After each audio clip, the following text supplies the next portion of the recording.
Instagram தளத்துல குழந்தைகளுக்கு எதிரான பாலியல் வன்கொடுமை தொடர்பான விளம்பரங்களை நிறுத்தணும்னு மெட்டா நிறுவனத்துக்கு மத்திய அரசு நோட்டீஸ் அனுப்பி விளக்கம் கேட்டிருக்கிறாங்க.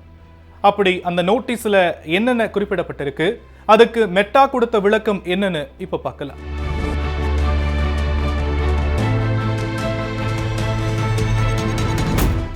இன்ஸ்டால சிறார் பாலியல் வன்கொடுமை தொடர்பான விளம்பரங்கள் இடம்பெறுவதா வந்த புகாரை எடுத்து மெட்டாவுக்கு மத்திய மின்னணு மற்றும் தகவல் தொழில்நுட்ப அமைச்சகம் கடும் எச்சரிக்கை விடுத்திருக்கு. பொதுவா இன்ஸ்டாகிராம ஓபன் செஞ்சாலே சடனா ஏடாகூடமான விளம்பரங்கள் வருவதை நாமளே பார்த்திருக்க முடியும். அதுக்கு இன்ஸ்டாகிராம் அல்காரிதம் தான் காரணம்னு டெக்னிக்கலா ரீசன் சொல்லப்பட்டாலுமே அடிப்படையில நம்மளுடைய சர்ச் ஹிஸ்டரி தான் முக்கிய காரணம்னு சொல்லப்படுது.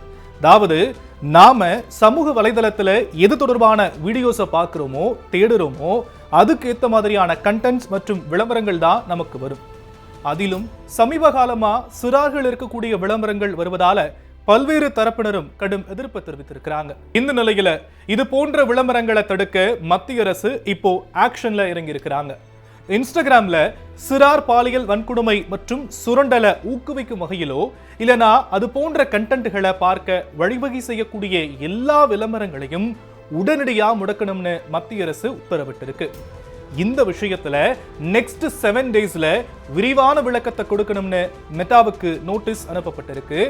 இந்தியாவில் இன்ஸ்டாகிராம் பிளாட்ஃபார்மை பொறுத்த வரைக்கும் சிறார் பாலியல் வன்கொடுமை தொடர்பான விளம்பரங்களை வெளியிடுவதாகவும் அந்த விளம்பரங்கள் பயனர்களை டெலகிராம்ல இயங்கக்கூடிய சட்டவிரோத குழுக்களுக்கு அழைத்துச் செல்வதாகவும் BBC நடத்திய புலனாய்வுல தெரிய வந்திருக்கிறது. இதன் அடிப்படையில தான் மெட்டாவுக்கு சம்மன் அனுப்பி விளக்கம் கேட்டிருக்கு மத்திய அரசு.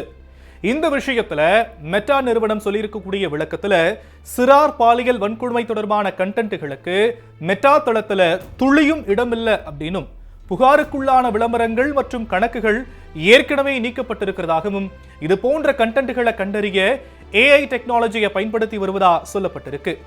எது எப்படியோ இன்ஸ்டாகிராம ஓபன் செஞ்சா எக்குத்தப்பான விளம்பரங்கள் வராம இருந்தா சரின்னு சொல்லக்கூடிய நெட்டிசன்களும் பொதுமக்களும் குழந்தைகளுடைய பாதுகாப்பை உறுதி செய்ய மத்திய அரசு எடுத்திருக்கக்கூடிய இந்த நடவடிக்கையை வரவேற்று பதிவிட்டு வராங்க. செய்திகளை உடனுக்குடனும் துல்லியமாகவும் தெரிந்து கொள்ள சப்ஸ்கிரைப் பண்ணுங்க.